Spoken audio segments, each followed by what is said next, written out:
Hello, everyone. Welcome to another edition of Odyssey House Journals, one of the most watched and listened to podcasts dealing with addiction and recovery. And we're trying to put on we try to tell stories of people who were dealing with severe addiction and have recovered, and hoping to provide hope to others that the same thing can happen.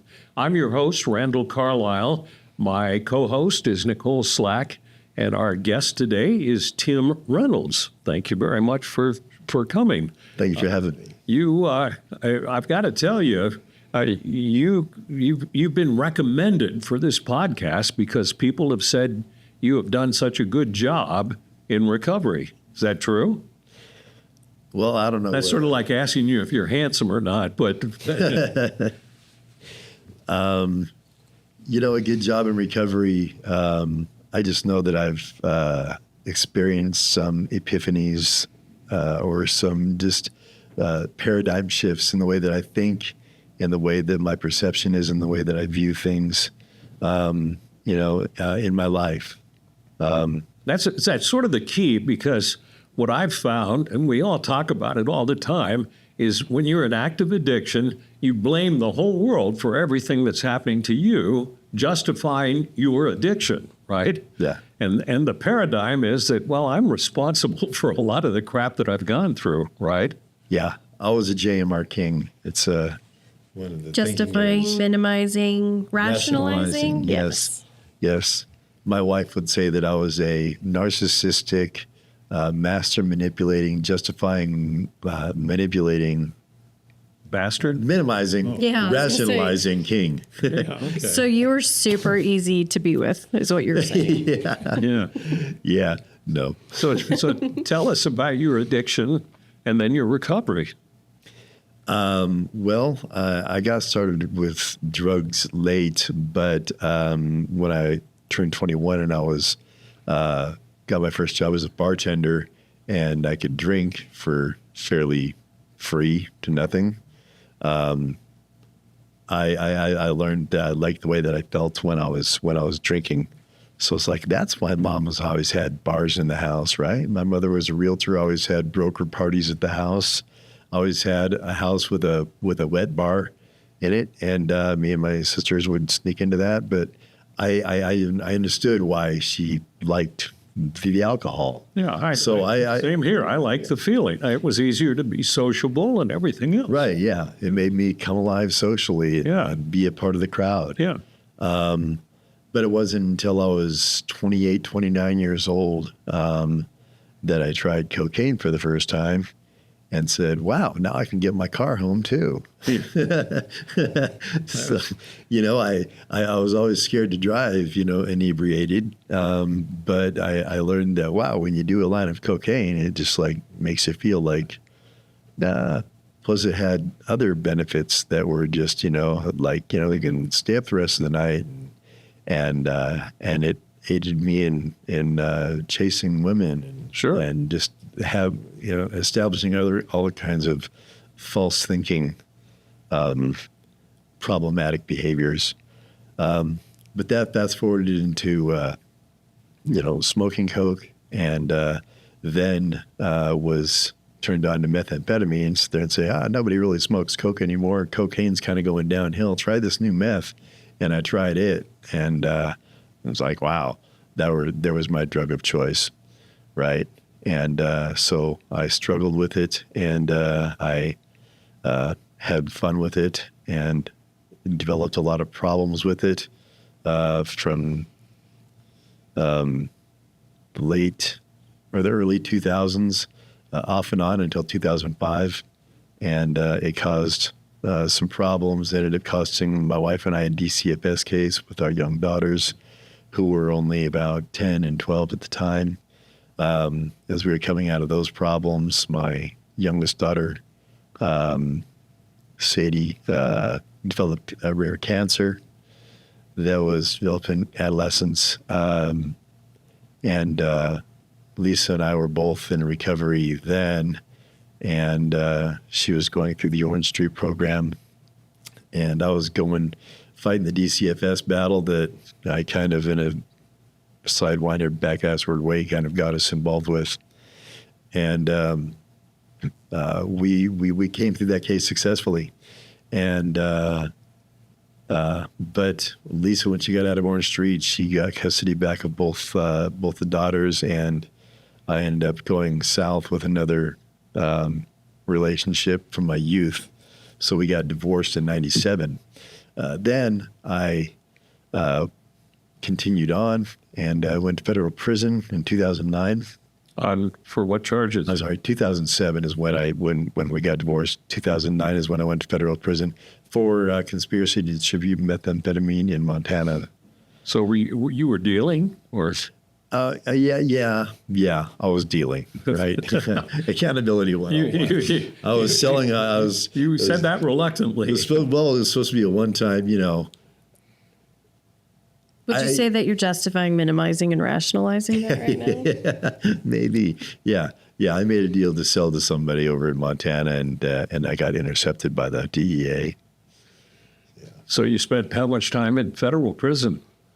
Initially, I was sentenced to 159 months. But then they broke that down to 120 months when they did the two-point downward departure.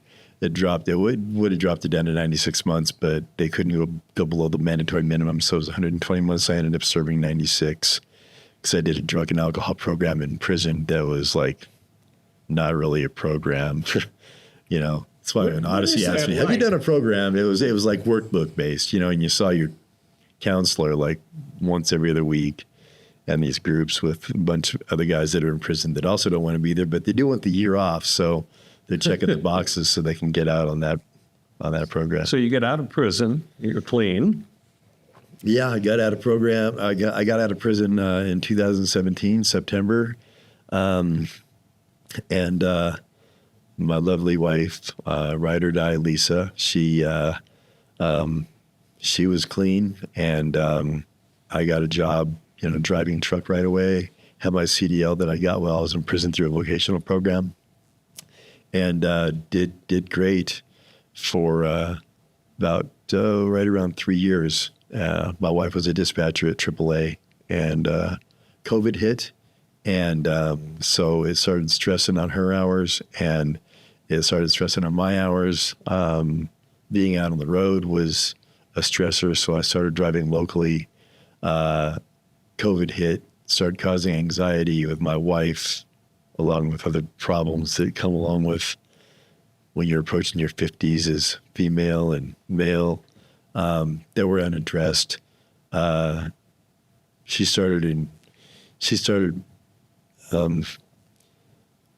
well, never mind what she did with drinking and anxiety. I started using Adderall to work more hours, and I started doing a lot of more Adderall than I was supposed to. I got it to the point where I was doing about 90 milligrams a day. My doctor was on board with it. He was prescribing me 30 milligrams, and when I asked for that third tablet in a day, he gave it to me. So I was going with that.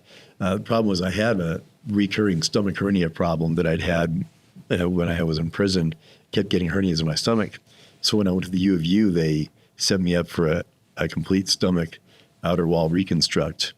Unfortunately, that also put a kibosh on my DOT health certificate, so I had to get the surgery. With COVID, every time that my surgery would come near, the University of Utah was like, well, we need to postpone your surgery because our COVID population is high, and if it's over a certain amount, if it's not life-threatening, which this isn't life-threatening, it's just keeping me from working. So my pay that I got, that I was utilizing, kind of went to an end. Dan Bailey got tired of waiting for me to come back, and the Adderall, kept on, and my medical leave, which should have been about 4 to 6 months, ended up being about 16 months.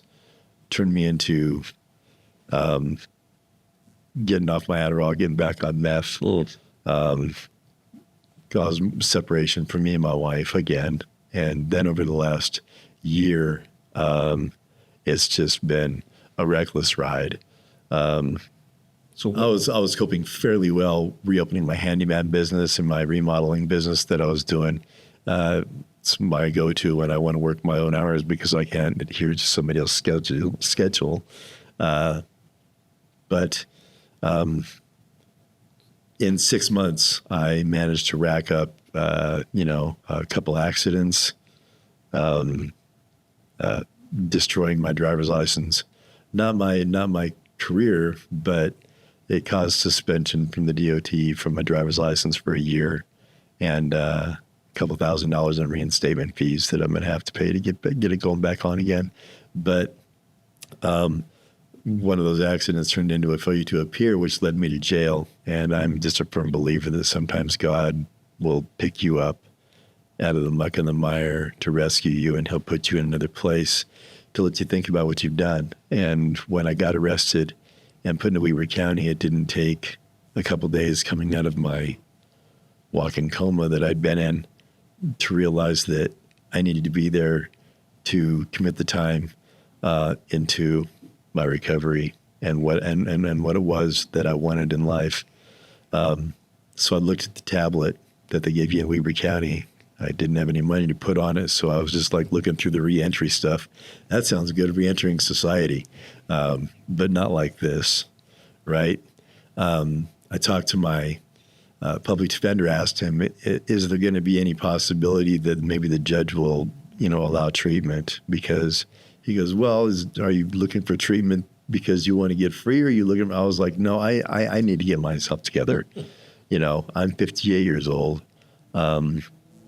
I'm getting too old to live like I don't care if I die anymore. And he says, well, see what you can find. He goes, there's some good ones out there. He goes, and we go to court in 2 weeks, blah, blah. So, okay. I looked on there, Weber County or Weber Human Services had a little one-page flyer. Stepping Stones had a little one-page flyer. Weber Recovery had a little one-page flyer.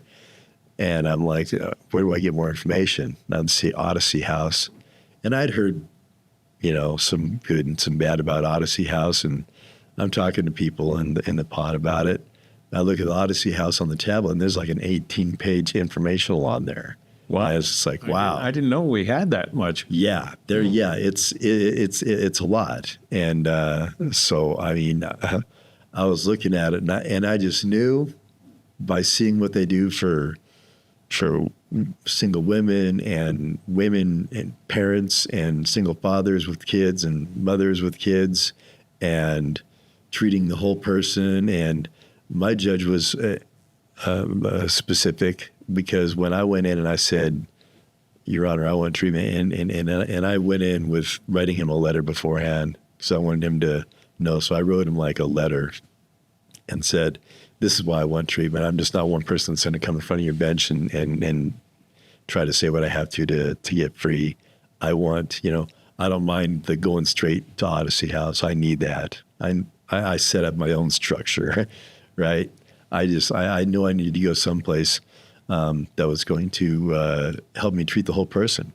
I've abstained from drugs and alcohol before. There's been a handful of times that both my wife and I in our paths we quit coke, cold turkey, we quit meth, a couple different times, not for any great length of time, but weeks, a month or two. But it was always a go-to back to it. And I wanted to get to the causes and conditions of why. I knew I wasn't going to be able to do that with an AA book, doing a fourth and fifth step in jail or in prison. I wanted to take the full tour of Tim. Full tour. Yeah. That's a good way to describe the Odyssey program. And just do the fearless inventory, finding the causes and conditions of what has got a hold of me, right? What have I allowed to take place in my life that I haven't thought about properly? Because I had 5 stepdads.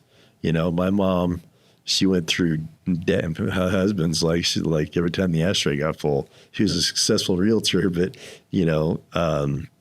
so I didn't know much about relationships. I didn't know much about fatherhood or anything else. So I knew maybe that had something to do with it. But I sent a letter to Odyssey House, 9 pages long, I think. Jeez. A lady, and her name Teresa, went out through outreach, I guess, came and saw me. There was like 4 of us that went out to see Odyssey House in the library, and one was in and out in 10 minutes of that. Another guy was, in there for 20. I went in there and I was just like, she asked me her questions. I asked her questions. We talked for like 45 minutes and it was great, and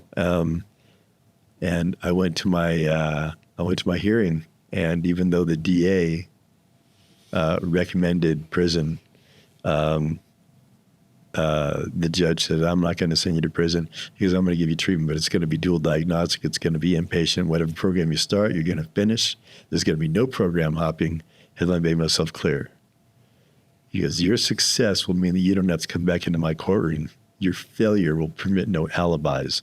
That's my own way of saying zero tolerance. Is there any questions? That's pretty clear. Yeah. That's pretty clear.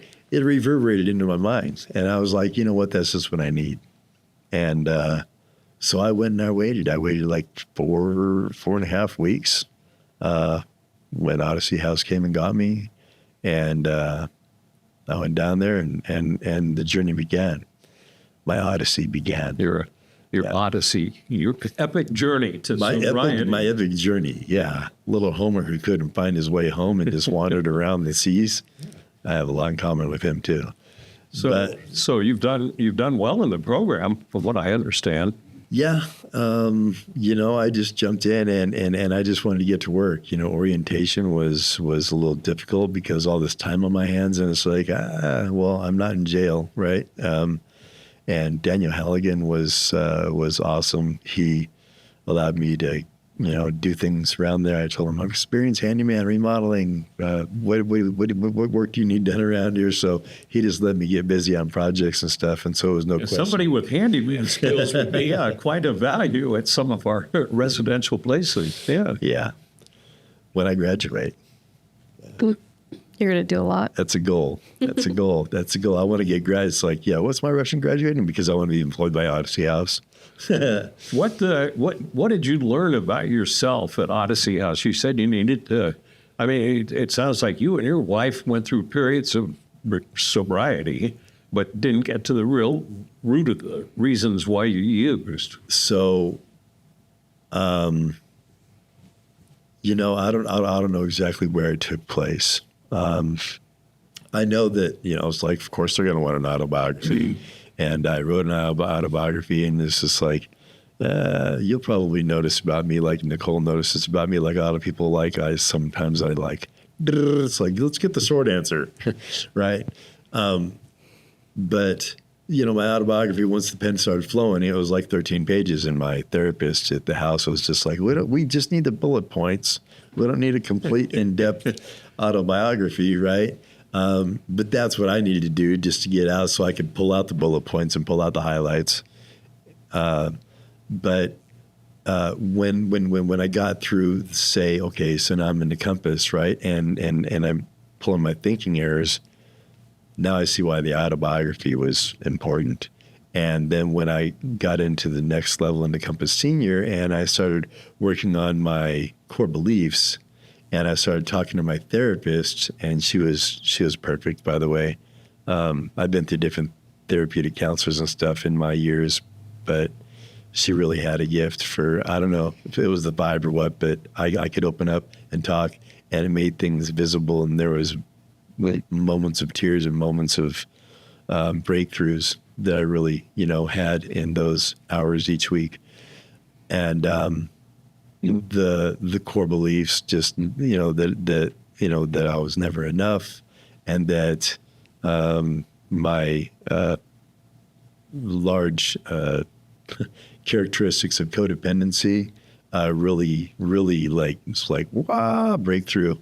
And I started seeing behaviors that I had demonstrated with my oldest sister, who was nothing more than a second mother to me, and an older sister. She was the pillar of my family. Her and her husband married now, like 45 years, same house, went to college, got a degree, you know. The perfect life. Yeah. Well, I don't think there's a perfect life, but definitely, you know, the one, you know, more sought after than, you know, the bumpier road that I took. And you know, I've got another sister that went in the Air Force, and she's done fairly well, but she's had her struggles as well.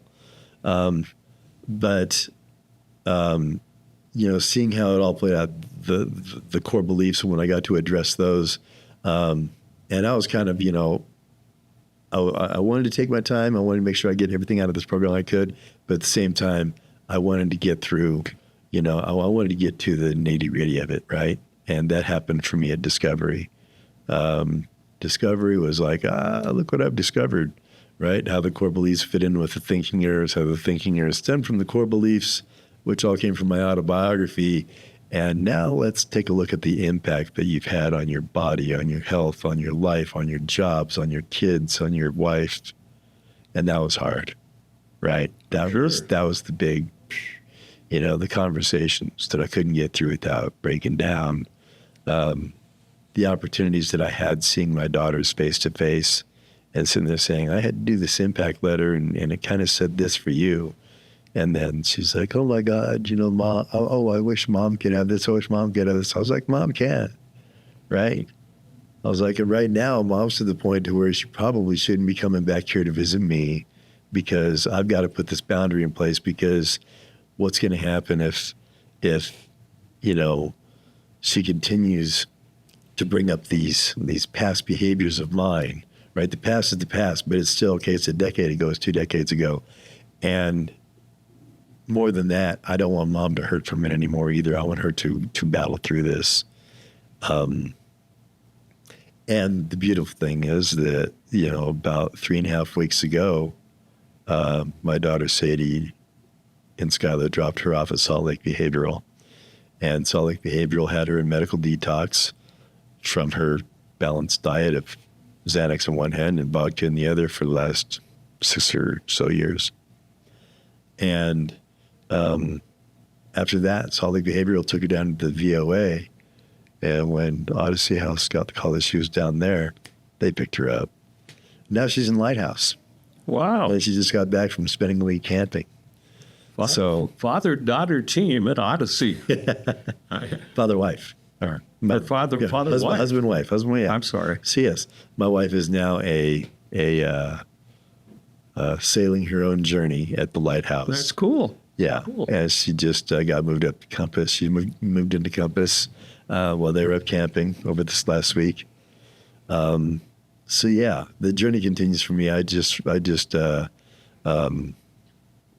sober living, into outpatient, and but it has been discovering, you know, like I got off track, the impacts. Right, I'm still going through the impacts. Right, I've got a result from an echocardiogram today, because I had an irregular heartbeat. They're almost probably sure is symptomatic of somebody who's been doing the crappy methamphetamine that's going around the streets these days, because it's changed over the last 20 years, and it's changed its characteristics, it's changed the effects that it's had on people's health. I'm curious, when you guys were in Weber County Jail and you were talking about, to say, the Odyssey program, and you said you heard good and bad, what was the bad you heard that you found either to be true or not to be true when you came to Odyssey? Well, the hard truth is that everybody I can remember personally that says that Odyssey sucked or Odyssey's a fill in the blank program was people that are probably back in jail because they went and they left against the recommendation, or they just quit. They didn't want to do the work. They were here for the wrong reasons in the first place. Odyssey is not an easy program. It's more of a difficult program. And the things that you think that are the little details, the people that call it like snitch program, no, it's not a snitch program. The only ones calling it a snitch program are the people that are having a hard time becoming accountable for their behaviors in their life anyway. That's a good explanation. What it is, it's an accountability 101 program. It's time that you start becoming accountable. Why? Because when you leave here, if you want to be successful, if you want to work that job, whether it's at McDonald's or whether it's working in recovery or whether it's working for any other corporation, fill in the blank, you have to know how to be punctual. You have to know time management. You have to be able to control your tone and approach. You have to be able to regulate your emotions. And these are things that I struggled more on some with others, but it definitely gives you the opportunity to brush up those things. I got to the point where I was just like, man, I spent 8.5 years in prison. I'm not going to be writing an account around anybody. I'm not trying to keep my eyes on nobody. I keep my eyes on my own lane, right? But as I learned that, I can hold myself accountable just because I just realized that I'm talking to somebody without somebody else there. So it could have been perceived that maybe I'm hitting on this girl, or it could have been perceived that maybe me and Guy were talking about, doing something that's against the rules, right? But I could get encountered for my tone and approach, because when I get stressed out, sometimes my tone can be off, right? Even though I have absolutely no issue with you, I can just be like, I can come off with like I'm upset, or like in a rude way, and I don't want to be coming off like that. So I would start telling me as I came up in the levels, I would encourage people to encounter me, because it was an opportunity to make me better, right? So if you encounter me, whether you encounter me on talking to somebody I've been talking to without a breaker, or you're encountering me because you don't like the way my tone approach was telling you about something, or telling you to use a breaker because I might be considered, I'm upper house, they're lower house, so I'm talking about somebody who needs a breaker. You don't like the way that I said that because maybe something I'm going through, or something I'm thinking of. You write an encounter on me, that gives an opportunity for me to look and address something that somebody else saw in me. That's a good way to look at it. Did you ever get encountered? Yeah. Yeah? Weirdly enough, my tone and approach, and just some of the things I needed to work on. And it doesn't feel great, but it's always an opportunity to grow. So when people are like, it's snitching, I'm like, it's not. And if you're using it to snitch on someone, you're doing it all for the wrong reason. And so you're not getting it. Right. So the encounter process to me was just learning and growing, and life skills. Yeah.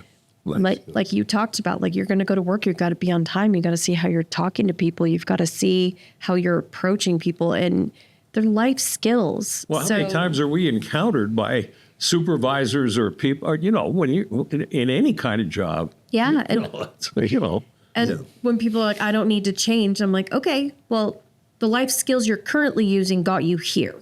So maybe reflect on that. Good point. And maybe you do have some room to grow. No one's perfect, but yeah, what got me to Odyssey was me. So I had nothing but room to grow. Yeah. Nothing but things to learn. Well, you look at it the right way. You do as well. And I guess the other people who are still in the Weber County Jail just couldn't understand that at this point, right? Well, I was with one guy. The guy, he was in there on a 30-day wait and see if Odyssey was going to take him back, because he'd already been encountered once on comfortability. He was grouped on comfortability, and because he just gets too close, and then he was caught, in the female's bathroom. Okay. Well, Which was that's not going to be good, because we are out of time. Thank you for coming by and telling your story. I love it and I'm not implying you're old, because I'm a lot older than you, but I love it when people at whatever age in life decide it's time, right? And you did. So and you're doing great. Thank you, Tim. All for timing. Thanks, Nicole. Yeah. Thank you and if you're watching this on YouTube, please hit the little button down there that says subscribe. Just a thought, or even write us a note about what you think about it. So thanks for watching and listening to another edition of Odyssey House Journals.